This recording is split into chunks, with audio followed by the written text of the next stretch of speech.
Hi guys, it's Katz. 本日の動画はですね、マニラの旅行1日目でございます。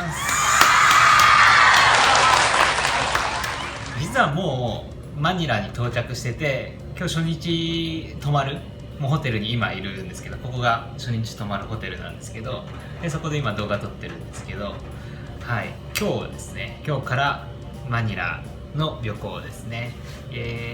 5日間滞在するんで4日間泊まって5日目に帰るっていう形ですね。で今日1日目が終わって今6時過ぎぐらいでもう夜かな、ちょっともう外が暗くなってきたかなというところですね。で一応昨日というか深夜、今日の深夜2時ぐらいかな、もともと1時55分発だったんですけど、なんか出発が遅れて2時半ぐらいになりますってなって、搭乗したのが2時半ぐらいで、飛行機が実際飛んだのが3時前ぐらいだったかな。はい、で4時間ちょっとぐらいのフライトでマニラに無事到着したっていう感じですね。で1日終わって今ホテルに来てるんですけど、はい、とりあえずこれはオープニングということで、ちょっとオープニングをね撮る時間がなかったのでホテルの方で撮っちゃってるんですけど、この後羽田空港あたりから動画は始まると思うので、そこから日本からマニラに飛んで、でマニラの初日の動画になってるので、僕も初めてマニラに来たので、すごい、不安とワクワクと半々ぐらいで楽しみながら不安を感じながらの一日を過ごしてると思うので、はい、ぜひ、見ていただけると嬉しいです。それではマニラの1日目どうぞ。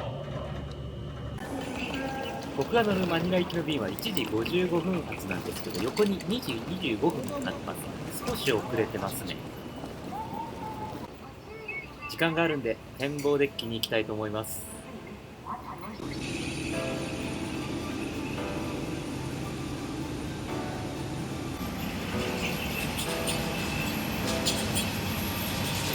飛行機ってなんかやっぱかっこいいですよね。僕飛行機すごい好きで、こうやって飛行機を眺めてるだけでもすごく楽しいですね。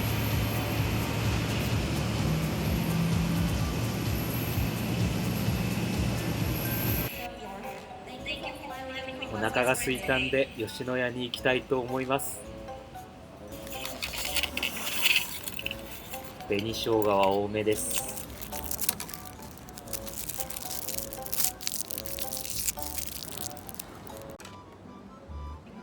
それではいただきます。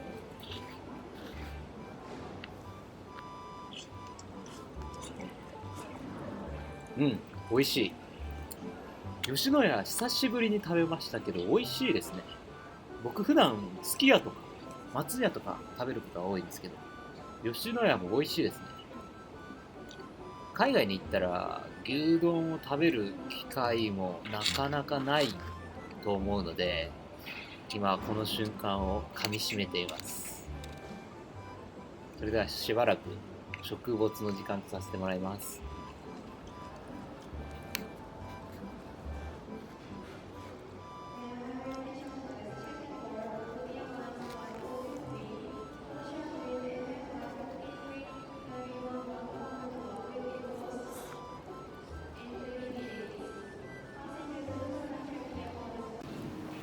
お腹も満たされたのでスカイラウンジに行きたいと思います。こちらのエスカレーターから上がっていきます。あと2時間ぐらい時間に余裕があるので、ラウンジで少しゆっくりしたいと思います。中はですね、こんな感じでコーヒーだったり、この辺は氷とポップを用意してくれてますね。奥の方はオレンジジュース、アップルジュース、トマトジュース。僕はオレンジジュースもらいたいと思います。あとコーヒーももらっちゃいますかね。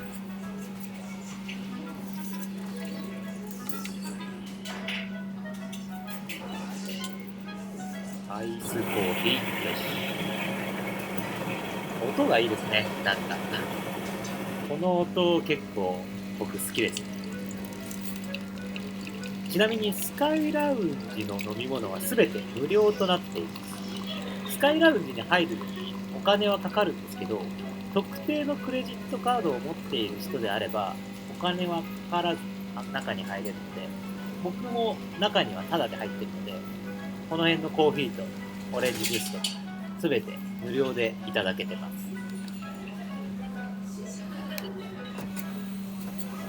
コーヒーが注ぎ終わりました。アイスコーヒーにしたいので氷を入れていきたいと思います。何個入れればいいかな。2、3個 ?3 個。で、オレンジジュースの方にも1個いただきますかね。席に着きました。窓際の席をチョイスしました。景色はこんな感じですね。ちょっと反射して見えないかな。いやー、オレンジジュースが染みますね。なんせもう深夜ですからね。普段だったら完全に寝てる時間です。さて、いよいよ搭乗の時間となりました。無事搭乗ゲートを通過して今飛行機の中に向かっています。いやー、久しぶりの飛行機楽しみですね。時間は4時間半ぐらいのフライトなんですけど、景色とかも楽しんでいきたいと思います。無事席に着いたようです。用意された枕に喜んでるようですね。子供か？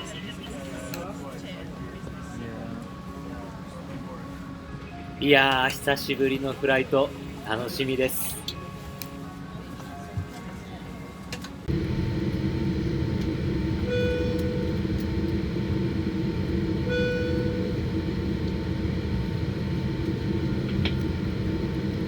皆様にご案内いたします。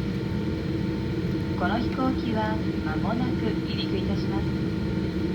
シートベルトをもう一度お確かめください。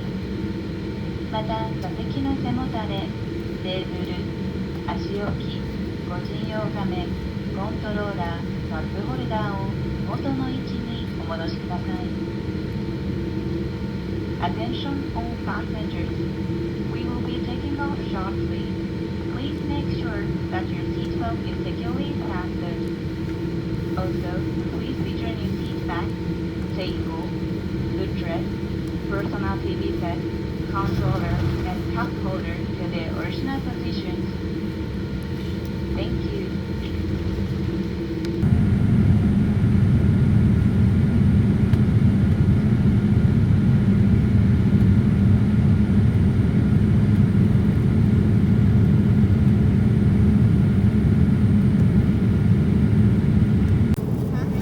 はい、お待ちかねの機内食でございます。左の手前からサラダで、その奥がブロッコリーとイカの和え物で、その右が豆腐の和え物で、その横が、レンコンと何かの和え物ですかね。で、メインは炊き込みご飯かな、それとあとはお肉が乗ってますね。で、オレンジジュースを追加しました。デザートはハーゲンダッツのアイスです。いやー、すごい美味しそうですね。早速いただきたいと思います。なんとですね、お腹が満たされてそのまま眠ってしまいました。そして気づいたらもう間もなくマニラ到着という風な状態になっていました。3時間ぐらい寝ましたかね。さすがにちょっと寝とかないと日中眠くなっちゃうので、この時間で体力回復できてよかったんじゃないかなと思いますね。ご覧ください。めちゃくちゃ綺麗じゃないですか。朝日ですね。飛行機から見る朝日、めちゃくちゃ綺麗ですね。いやー、これだけで結構感動しますね。僕はこういった景色が見たくて、いつも飛行機の席は窓際を予約していますね。いやー、この景色が見れるだけでもすごい価値ありますよね。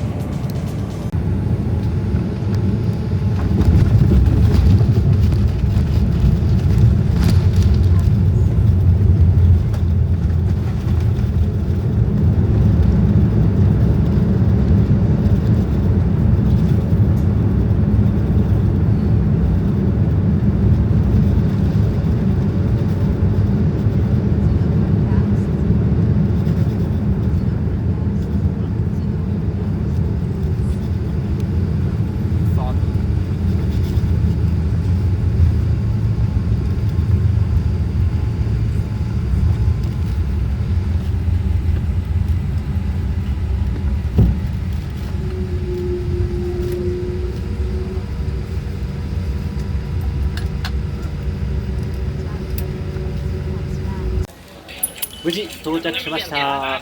外国人は右ですね。これからリミグレに行きたいと思います。無事リミグレも終わりまして、ニノイ秋野空港に到着しました。出た感じはこんな感じですね。広いスペースが広がってますね。今ですね、無事イミグレも終わって入国ができて、今ニノイ秋野空港内いるんですけど、とりあえず両替をしたいなと思って、一応エクスチェンジのところが1箇所2箇所あるんで、一番還元のいいところでやろうかなと思ってます。僕はこちらで円からフィリピンペソに交換しました。円は 0.3760 となっています。3万円出して1万1000ペソぐらいもらいました。今ですね、両替終わって、あと SIM カードを入れ替えてフィリピンでもネット使えるように設定して、でちょっと充電が少なくなったので、今チャージスポットで、充電しているところです。であとはタクシー呼んで街の方行けるんですけど、まだ朝7時ぐらいなので、ちょっと空港内をプラプラ歩きたいと思います。なんかニノイ秋野空港ってすごい良くない空港っていう風な言われていましたけど、僕が来た感じはそんなになんか変な感じないし、なんか職員さんに話しかけても場所とか教えてくれるので、なんか親切なイメージですね。そんなに悪い印象はないですね。ちょっとこれからプラプラ歩いてみたいと思います。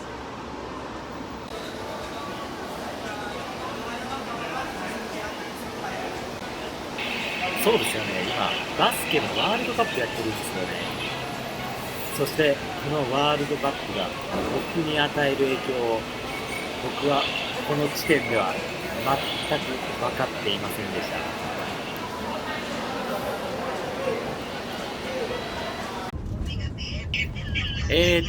空港はですね、思いのほか見るところがなかったので、足早にタクシーに乗っております。はい、移動中ですね。タクシーはグラブというアプリを使えば簡単に捕まります。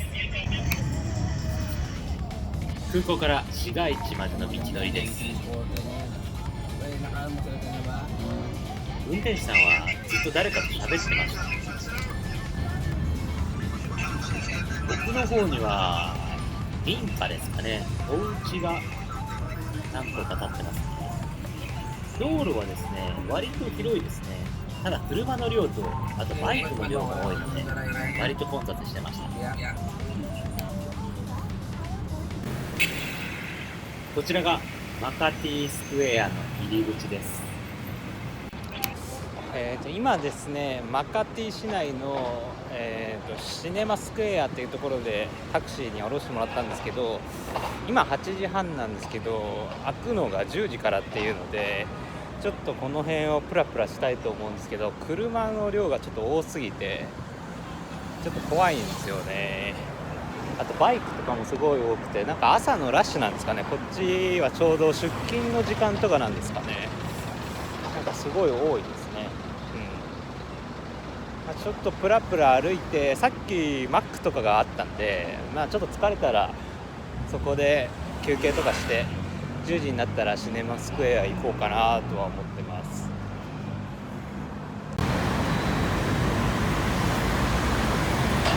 マカティ市内はこんな感じでビルが多いですね。ちょっと栄えたところなんですかね。オフィス街みたいなで、高い高層ビルとかもあるっていう感じですね。僕こういうビルとか結構好きなんで、ちょっと街の中心街にもうちょっと歩いていこうかなと思います。ちょっと交通量が多いんですけどね、なんか信号があんまりないんですよね。信号は己で作っていくスタイルなんですかね。なのでなんかみんなの流れに沿って今歩いてる感じなんですけど、ちょっと車とバイクの量が多いですね。今街の中心部くらいのところまで来たんですけど、中心部はさすがに信号とかちゃんとありますね。で、歩行者だとなんかこの手のこういうやつが止まれで、なんか日本のこう非常階段みたいなこう走るマークみたいなのが進めみたいですね。で、車の赤青黄色みたいなのは一緒ですね。緑色が進むで、赤が止まれですね。ご覧ください。高層ビルが並んでいます。30階、40階ぐらいありますかね。大きなビルが並んでいます。いや、かっこいいですね、なんかビルって。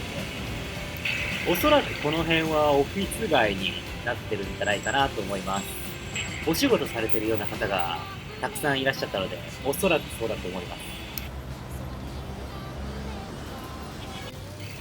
こちらは少し形だったり色合いが特徴ありますね。この辺りはどこを見てもビルがたくさん建っていますね。本当街の中心街って感じですよね。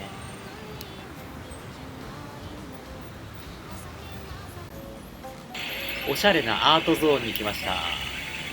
これ上ってどうやって描いてるんですかね。横はわかるんですけど、上はどうやって描いてるんですかね。セブンイレブンを発見しました。とりあえず入ってみますかね。セブンのベンチに猫ちゃんが休んでいました。おはよう。おはよう。眠いんですかね。全く反応しないですね。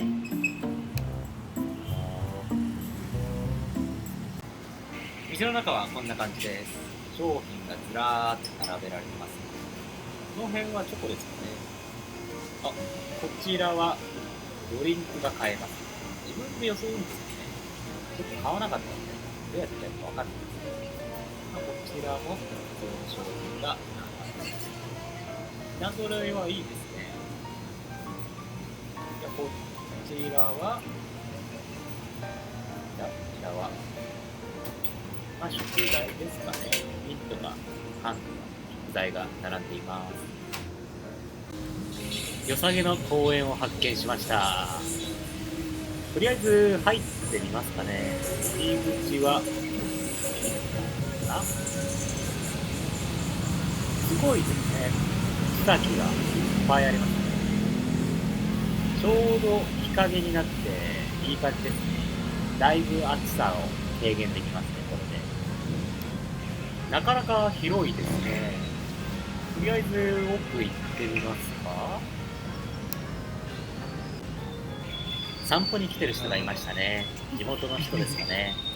ベンチに座って涼しんでますね。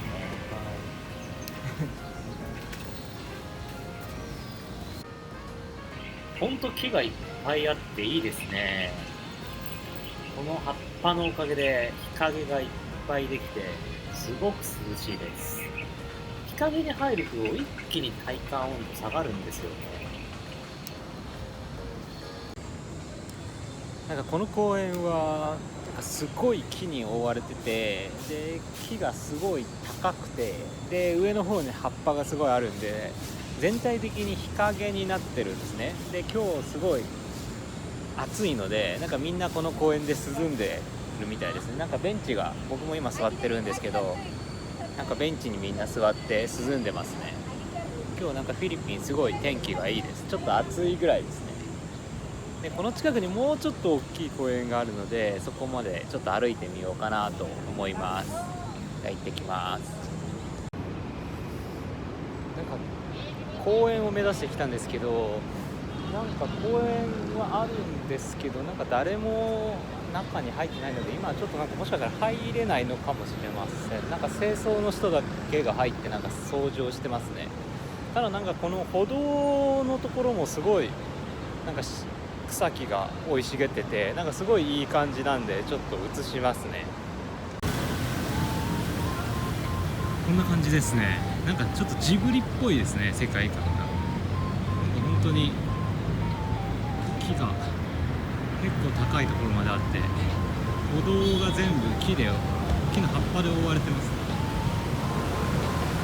すごいこの辺はすごい日陰で気持ちいいですね。今ちょっとなんか見たことない虫がいたんでちょっとびっくりしたんですけど、何なんですか？蝶々？よくわからない形をしてました。こっちの方がなんか公園なんですけど、入ってますね。なんかあっちからなんかぐるっと回るのかな。ちょっとぐるっと回って入ってみたいと思います。こちらが入り口です。いや、この公園すごい広いな。ものすごく広いですね。いやでも街の中にこういった大きい公園があるっていいですよね。この辺は自転車置きなんですよね。なんて書いてあるかわかりません。いやー、芝生とかも綺麗ですよね。見てください。こんな感じですね。木もいっぱいあってすごい涼しいですね。公園の中はやっぱりこの日陰がすごく涼しいですね。全然違いますね、日陰と日向が。あ、猫がいますね。あ、行っちゃった。なんか猫が結構街にいっぱいいますね。あ、こっちにもいますね。Hello, hello, hello. Are you hungry? 呼びかけに反応してくれてすごい可愛い猫ちゃんです。Hello, hello.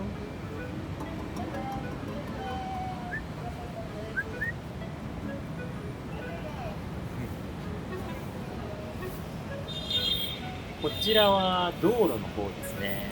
奥にオフィスとかですかね。で、こっちが公園の内部ですね。ぐるっとこんな感じです。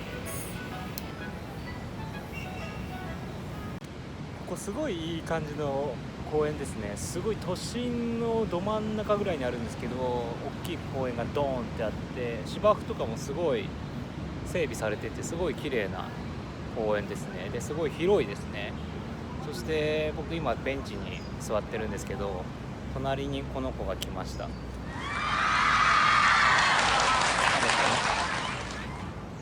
や疲れた。多分生まれて半年ぐらいだと思いますね。まだ大きくなりきれてないので。でもなんか全然あれですね、多分人がいっぱい来るんでしょうね。全然人懐っこいですね。逃げたりしないすごいリラックスしちゃってますね。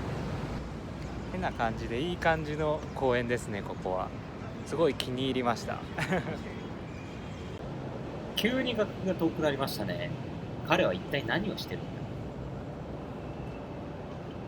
おそらくダンスを練習してますね。こんなところに来てまでやるか普通。まあでもやりたいんでしょうね。やらせてあげますかね。すいません、しばらく彼にダンスをやらせる時間をください。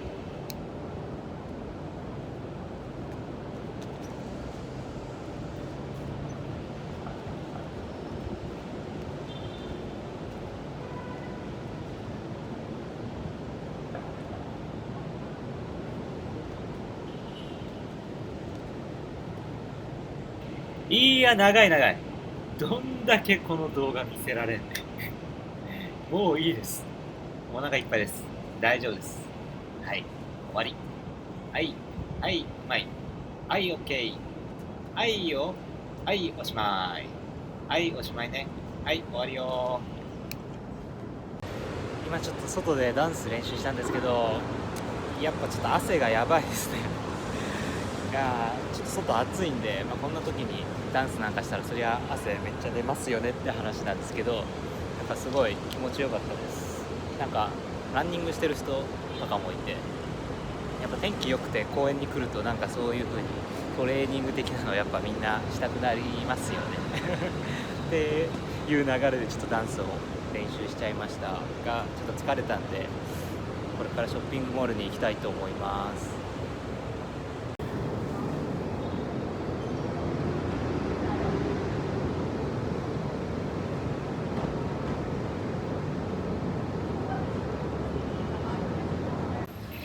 グイーンベルトっていうショッピングモールにこれから向かいたいと思います。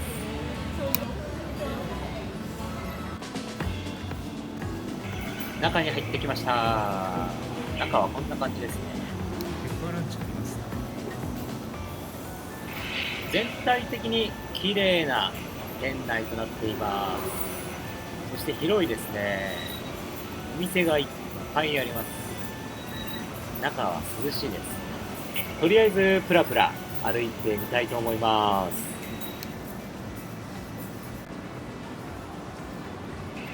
こちらは中庭になります。綺麗ですね。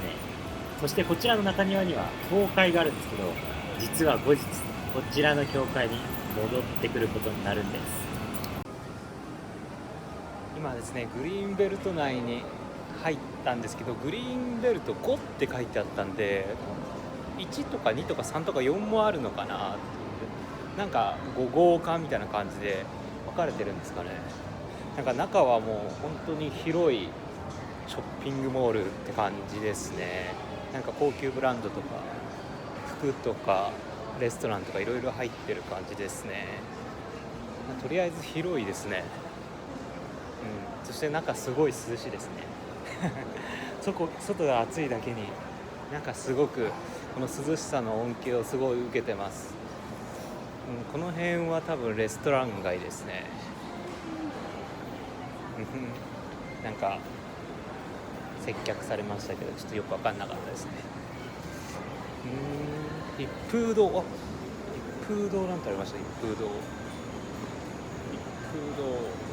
風堂入ってるんですね。テキサスお肉系ですかね。ご飯はまだいいかなと思います。とりあえず中を歩いていこうかなと思います。服屋がいっぱいありますね。服とかバッグとか。今グリーンベルト内のスーパーマーケットに来たんですけど、お米を発見しました。お米がここにあります。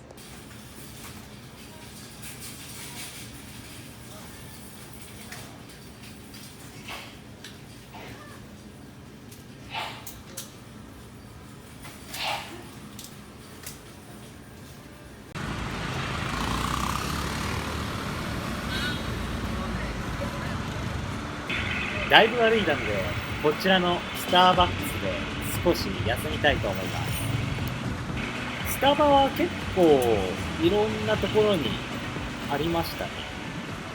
フィリピンでもスタバは人気なんですかね。まあ美味しいですからね。では入店していきたいと思います。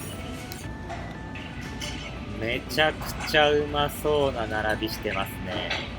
めっちゃドーナツ食べたい。めっちゃドーナツ食べたい。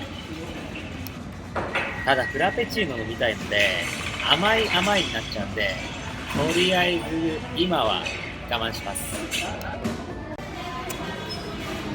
店内なんですけど結構人がいますね。結構賑わってる感じですね。やっぱりスタバさんだけあってすごい混んでますね。今から注文していきたいと思います。Well, can I get chocolate frappuccino? Yeah, short size. Katsu KTSU. Yeah. Okay. I'll pay cash.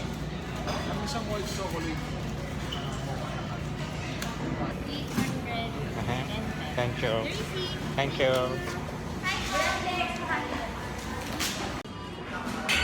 買ってきました。値段はですね、190ペソなんで、だいたい500円ぐらいですかね。日本より少し安いぐらいですかね。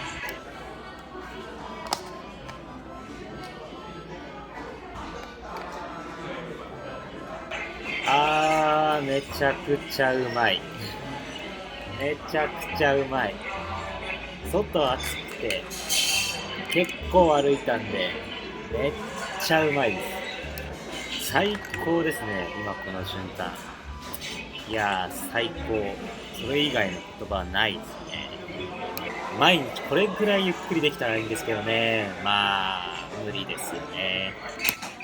スタバ飲んだらお腹が空いてきたんでマックに来ました。Cash. Okay.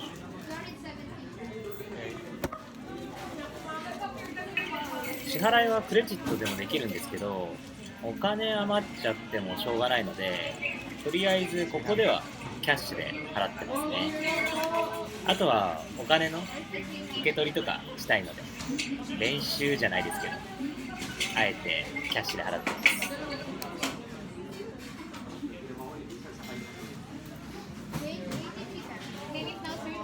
Thank you. こちらが僕が注文したダブルチーズバーガーのセットになります。こちらがダブルチーズバーガーですね。こんな感じですね。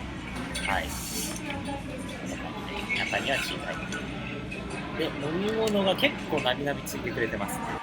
それではいただきます。まずはオレンジジュースからいただきますかね。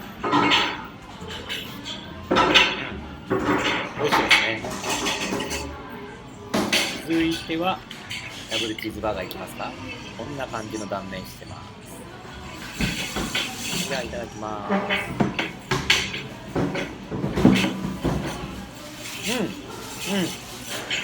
この味僕結構好きですね。美味しいですね。ダブルチーズバーガーがそもそも美味しいのか、それともフィリピンのダブルチーズバーガーが美味しいのか、どっちなんですかね。とりあえずポテト一旦挟んで、ちょっとポテトは冷めてますかね。でもダブルチーズバーガーほんと美味しいですね。実は僕日本でダブルチーズバーガーってほぼほぼ頼まないんですよ。頼んだ記憶ないぐらいですね。いつも照り焼きかビッグマックかフィレオフィッシュ、あとは普通のハンバーガーを頼むので、ダブルチーズバーガーこんな美味しいんだったらレパートリーに入れようかな。こちらがケチャップですね。ケチャップあるのだいぶでかいですよね。何も言わなくてもケチャップが2つついてましたね。デフォルトでもうついてるんですかね。ポテトが蘇りましたね。ケチャップ様々です。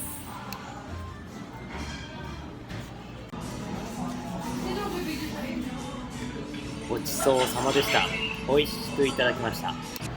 今マック食べ終わったんで、これからですね、銃が撃てるシネマスクエアっていうショッピングモールに行きたいと思います。さっき言ったショッピングモールよりちょっと規模はちっちゃくなるみたいなんですけど、なんといっても銃が撃てるっていうことで、ちょっと試しに撃ちに行きたいなと思います。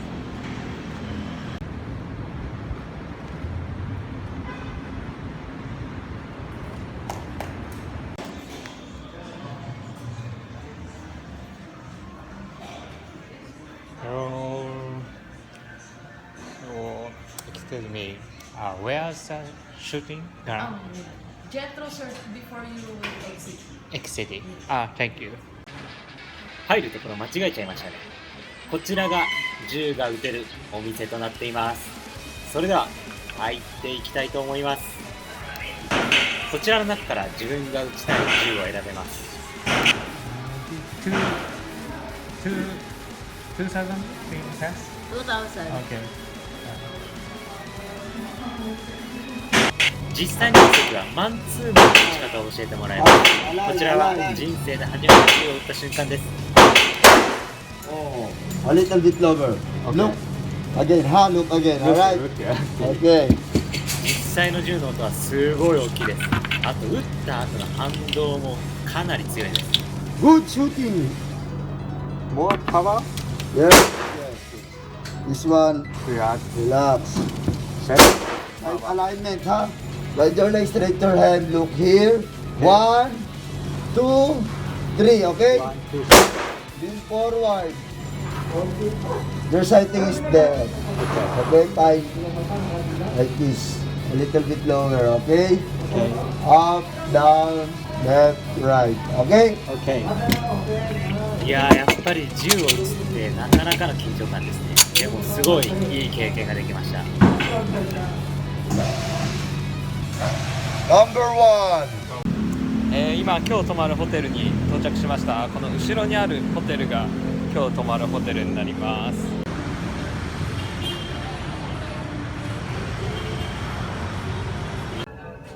エレベーターの中です。僕の泊まる部屋はですね、この21階ですね。ここですね。よいしょね。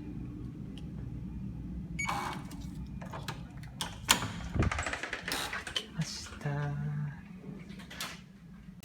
無事ホテルの部屋に到着したんで、せっかくなんでルームツアーをしていきたいと思います。まず入って左手にこの辺はなんか荷物を置くスペースですね。自分バッグ1個しかないんでなんかポツンと置いてありますけど、で次こちらですね。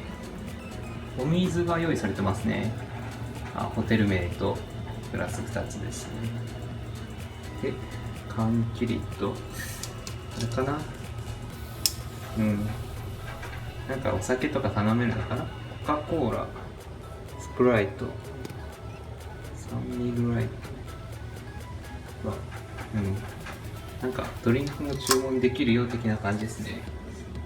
で、こちらに、何ですかね、コーヒーと、リプトン、紅茶ですね。これ入ってない。入ってない。自分でやるのかな。こちらはクローゼット的なものですね。ちょっと暗いですね。暗くて見づらいですよね。でここになんか内履きがあって、でここ金庫ですね。セキュリティ付きの金庫ですね。貴重品をここに入れてっていう感じですかね。で下は荷物入れとなってます。で次ですね、これちょっとなんか長いテーブルですね。でこちらにチェアがあって、でここがルームサービスとか電話できるようになってますね。メニューも置いてありますね。なんかちょっと作業するスペースとしてこっちがあるのかな。こちらが鏡があって、でこのエアコンちょっとうるさいんですけど、一応エアコンついてます。でこちらにも大きい鏡があって、ここら辺で着替えの衣装を整えるって感じですけど、僕旅行なんでもうどうでもいい格好できちゃってるんで、あんまこの鏡は使わないでしょう。そして次がですね、ベッドですね。ダーン。ベッド結構広いですね。これキングだけかな。いや違うか、ダブルかな、ちょっと忘れちゃいましたけど、ちょっと大きめのやつを頼みました。なんかこの辺はよくあるサイドテーブルですね。こっちもサイドテーブルあって、コンセントついてるよっていう感じですね。反対側にテレビがありますね。テレビ。テレビあんまり見るつもりはないんですけど、後でつけてみようかなとは思います。そして、こちらがですね、レストルームですね。開けてみます。正面に化粧台、なんか揃えてくれてますね。このね、綺麗にコップもあって、ドライヤーも使えるんですかね、これは。当然鏡がありますと。でこちらにトイレですね、すごいですね、綺麗に。ちょっと薄暗いですけどね、電気は。まあ別にトイレとシャワーなんでね、シャワーがこちらに、ここにタオル置いてあって、これシャワーですね。はい、一応ざっと部屋の案内は全て終わったんですけど、こちらの部屋なんといっても21階なんで、景色が、ここがね、窓がちょっとちっちゃいんですけど、一応こちらから外が見れるので、ちょっと開けてみたいと思います。ドバドバドバ。高いっすな。だいぶでも、結構眺めはいいのかな。なんかこっちがすごい自然とビルとなんか融合してる感じがあっていいですね。こっちだともう目の前もホテルなのかな。なんかホテルっぽいですね。オフィスって感じじゃないな。結構高いですね。夜とかどうなんだろう。あっちのビルとかが明かりがつけばなんか綺麗だったりするんですかね。でも全然すごい開放的でいいですね。好きですね、この部屋は。以上ルームツアーでした。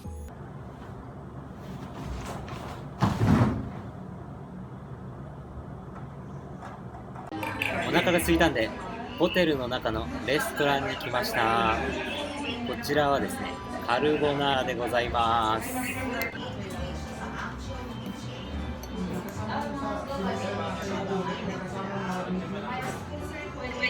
それではいただきます。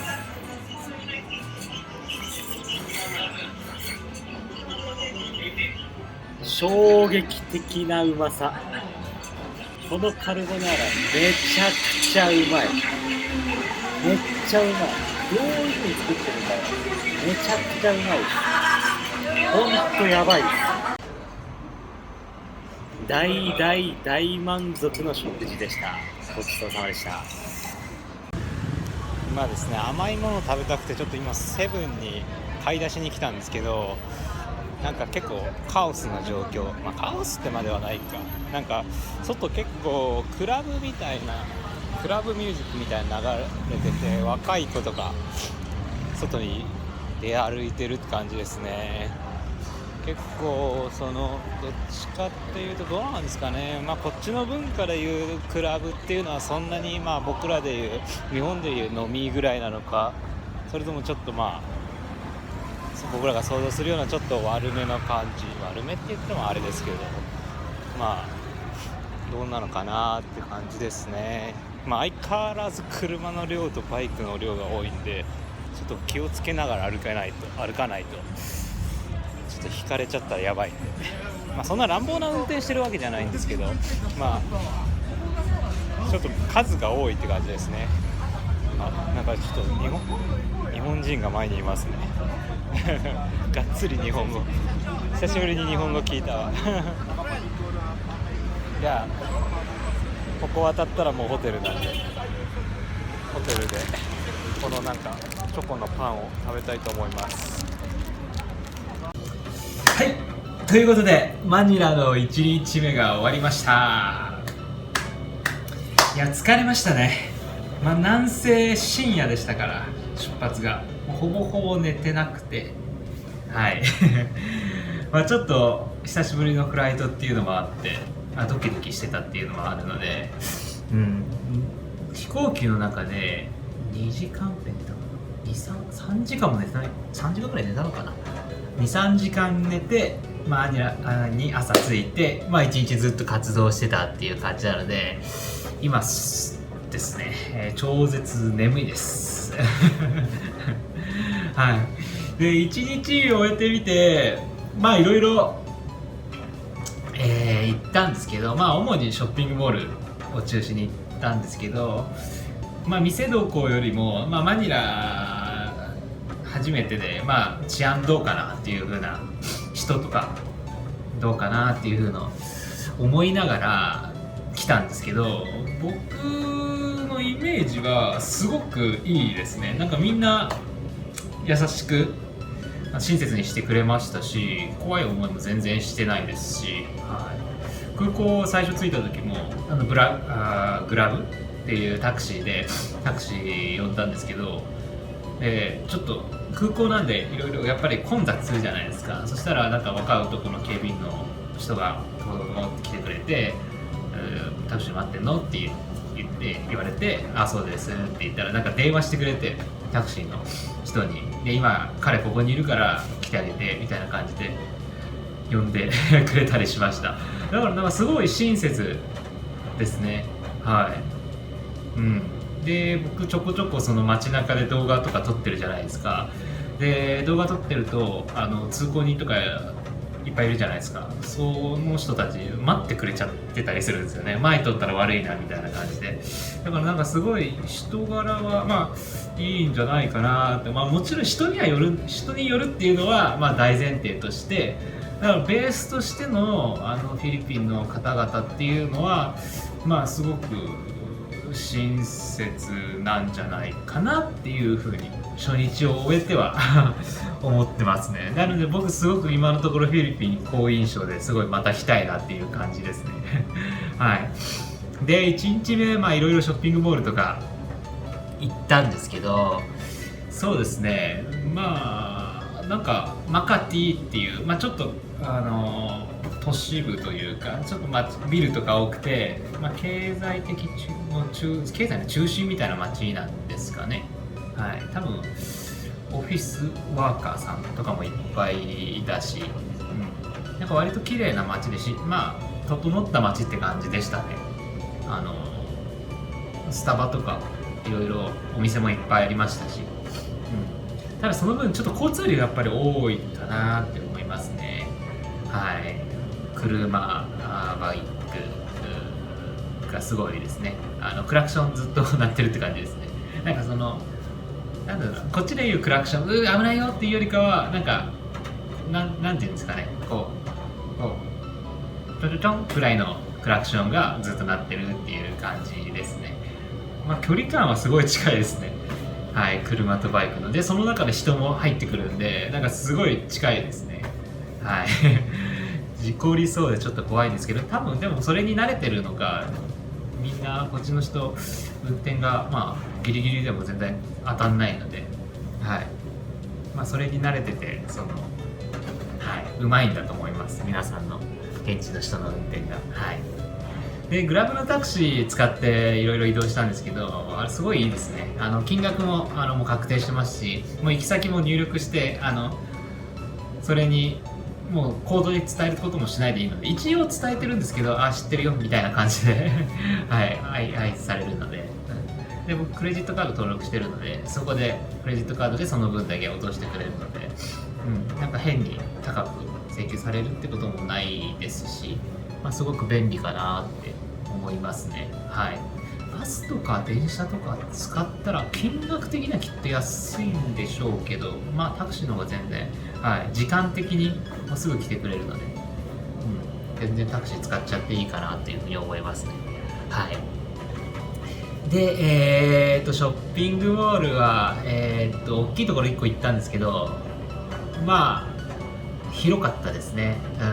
まあ動画見てもらったら分かると思うんですけど、なんかブランドとか入ってたりとか店いっぱい入ってたりとか、まあ、休日だったらもっと人が来るんじゃないかなというふうに思いますね。まあ、それでも結構人は多かったのかな、まあ、街の中心っていうので、はい、僕ああいうところプラプラするの好きなんで結構楽しめましたねでなんといってもあれですね、今日は銃を撃ったっていうのが自分の中の人生の経験ですごく大きかったかなと思いますね。はい、もう結構ドキドキしてましたね。まず音がめちゃくちゃでかいっていうのでヘッドつけても結構聞こえるっていうので、威力も結構ありましたから、はい。でも人生でなかなか撃つ機会っていうのがないので、フィリピンで経験できたのはすごく良かったかなというふうに思いますね。はい。